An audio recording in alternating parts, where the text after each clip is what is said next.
क्रूस पर चढ़े डकैत ने कहा था, अंतिम समय में भी उन्होंने प्रभु को कहा था, प्रभु मुझे क्षमा कर। प्रभु ने उसी वक्त कहा कि आज ही के दिन तुम मेरे साथ स्वर्गलोक में होगा। तो आज अंतिम दिन है जो मैं पूछूंगा, आपको अगर आता होगा जवाब तो जरूर दीजिएगा, अगर नहीं आता हो तो कोई बात नहीं, मैं उसका जवाब दे दूंगा, आपको बता दूंगा। हम आपसे सीखना चाह रहे हैं और आप मुझसे प्रभु का वचन जो प्रभु ने मुझे दिया आप तक हम पहुंचाने के लिए आए हैं। हम लोग यहाँ इकट्ठा हुए हैं, कहाँ इकट्ठा हुए हैं? लोग कहते हैं कि दुलुमपुर में कन्वेंशन हो रहा जो है, इसका वास्तविक इस कन्वेंशन का नाम क्या दिया गया है? कोई बता सकता है? कन्वेंशन का नाम क्या दिया गया है? आप लोगों को संदेश मिला होगा, ऊपर हेडिंग में लिखा होगा, क्या लिखा है था? आत्मिक जागृति संबंध। बिल्कुल सही जवाब आपने दिया है। आत्मिक जागृति सम्मेलन में आप हम सब आए हैं। क्या जीवन में हमने आत्मिक जागृति पाया? किसी को आत्मिक परिवर्तन हुआ? किसी ने मन फिराया? किसी ने पश्चाताप किया? क्या उनके जीवन में प्रभु ने कार्य किया?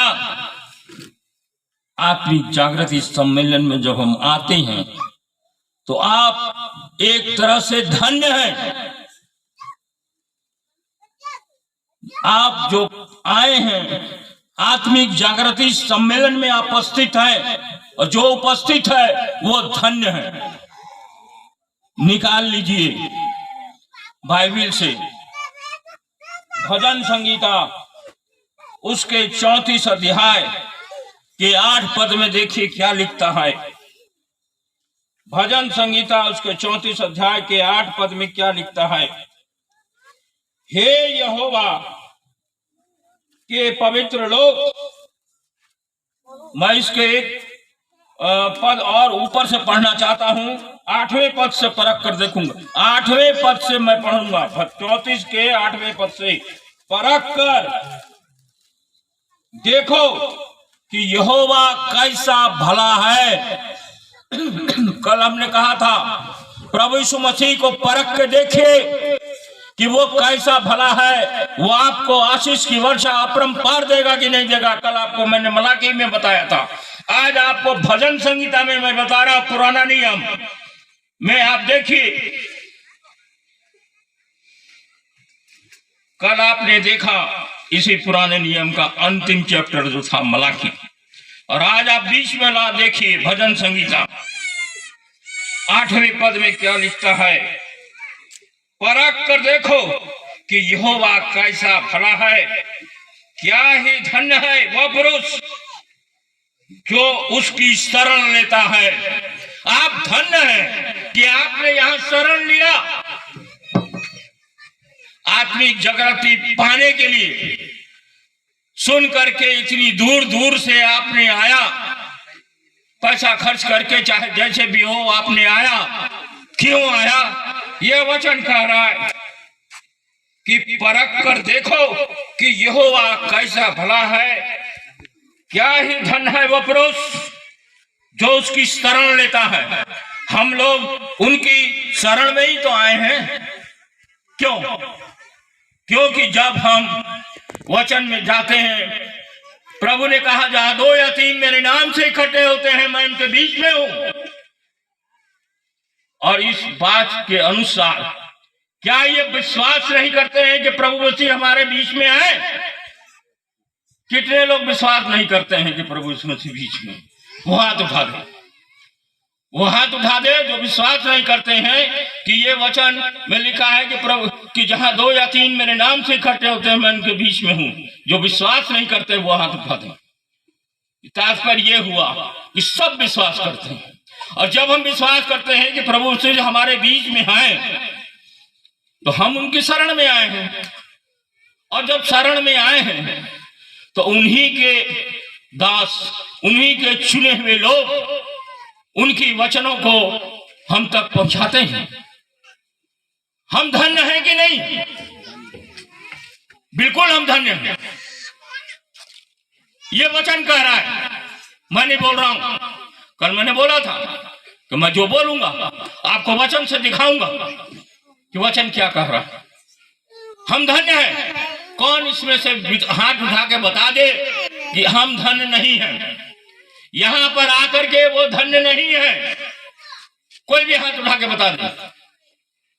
फिर मैं देख रहा हूं कोई नहीं हाथ उठाया। मतलब आप समझते हैं कि प्रभु यीशु मसीह हमारे बीच में है, और मैं धन्य हूं कि आज आत्मिक जागृति सम्मेलन में मैं आया हूं।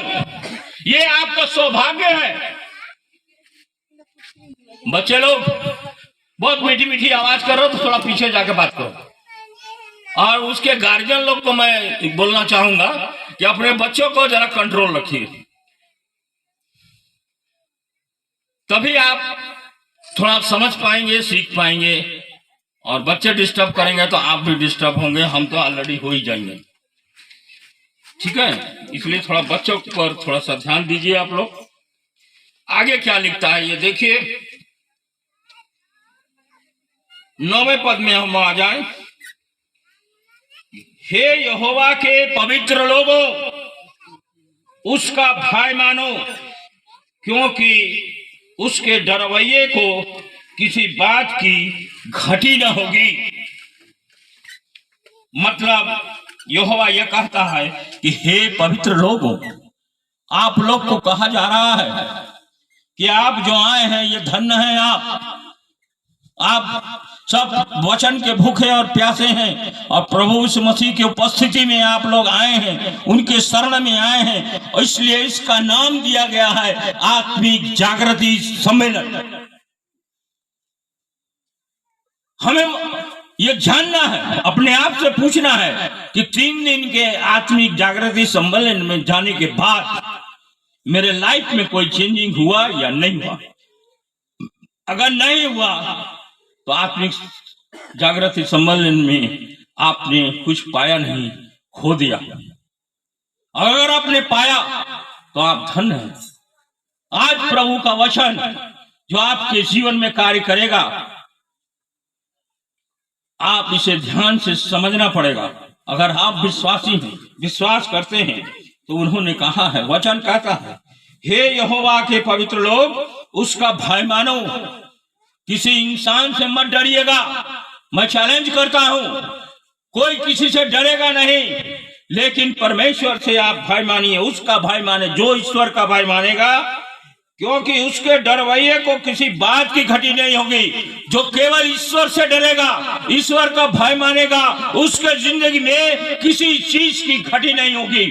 ये पक्का मान के चलिए, 100% है ये, और उसको साक्षात प्रमाण मैं हूं कि मैं क्या था और आज मैं क्या हूं, और जो भी हूं ये प्रभु का दान है, प्रभु ने दिया है। किसी भी बात की घटी नहीं होगी।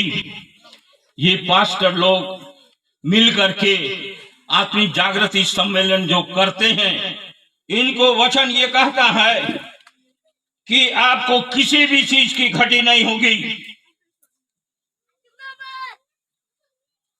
10वें पद में लिखता है, जवान सिंहों को तो घटी होती है और वे भूखे ही रह जाते हैं, परंतु यहोवा के खोजियों को किसी भली वस्तु की घटी न होगी। यहोवा के खोजियों को मतलब इस वचन के भूखे और प्यासे लोगों को किसी भी वस्तु की घटी न होगी। अगर हम प्रभु से डरेंगे तो, वचन को सुनने आए हैं तो, तब हमारा आत्मिक जागृति में आना सफल होगा, वरना आप हार जाएंगे।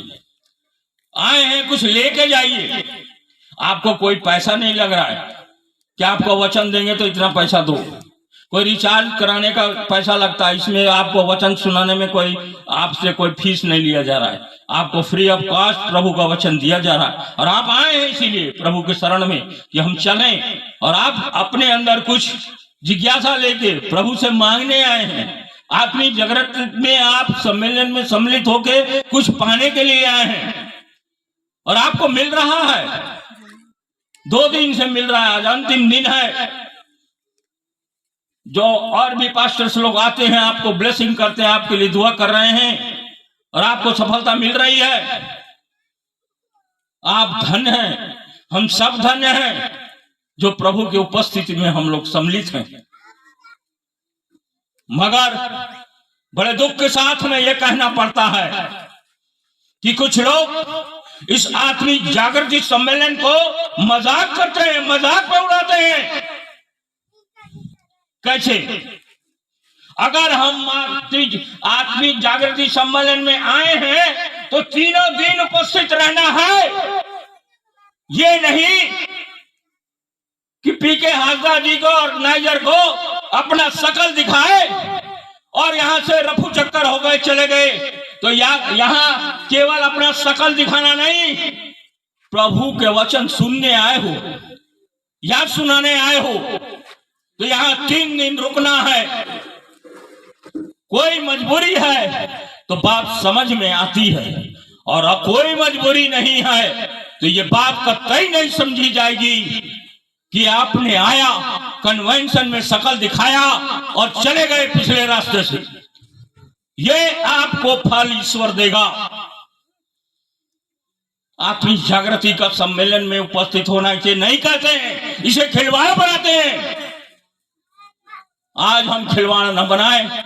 अगर हम आए हैं इतनी दूर से, मैं भी इतनी दूर से आया हूं, मैं भी भोर को 3:30 बजे पास्टर जी के साथ उठता हूं, 4 बजे से 6 बजे तक प्रार्थना में बैठता हूं। क्यों? कि मुझे भूख है। हम प्रभु से पाने आए हैं। क्या कुछ समय 3 दिन हम बिता नहीं सकते? थोड़ा सा कष्ट सह नहीं सकते? ये जो टाइम है दोपहर का, मेरा सोने का टाइम रहता है, कल मैंने बताया। लेकिन प्रभु से मैंने मांगा कि प्रभु यहाँ तो हम बड़ी आराम करते हैं खाने के बाद, लेकिन वहां जाएंगे तो हम कैसे करेंगे? तू मुझे सामर्थ्य प्रभु ने दिया जो आपके सामने है, और मैं हकीकत कह रहा हूं। अभी भी कहता हूं कि अगर मेरे बारे में पूछना है कि इनका दैनिक दिनचर्या क्या है तो मेरी वाइफ का नंबर लीजिए और बात करिए और पूछिए, देखिए वो वही जवाब देंगे कि वहां खड़े होकर वो कैसे बोल लेते मुझे नहीं मालूम। लेकिन हाँ, ये सच है कि वो जो बोले हैं सच बोले हैं। आगे देखिए क्या लिखता है। हम सब धन्य हैं, इस चीज को मान लीजिए। लेकिन आत्मिक जागृति में जो अंतिम दिनों तक रुके हैं, प्रभु उनको आशीषित करेंगे और आपकी मांग को प्रभु पूरा जरूर करेंगे। ये गांठ बांध लीजिए। बस आपका विश्वास, आपका भरोसा यहां होना चाहिए कि हम प्रभु के सम्मेलन में, आत्मिक जागृति के सम्मेलन में, प्रभु के उपस्थिति में हम आए हैं।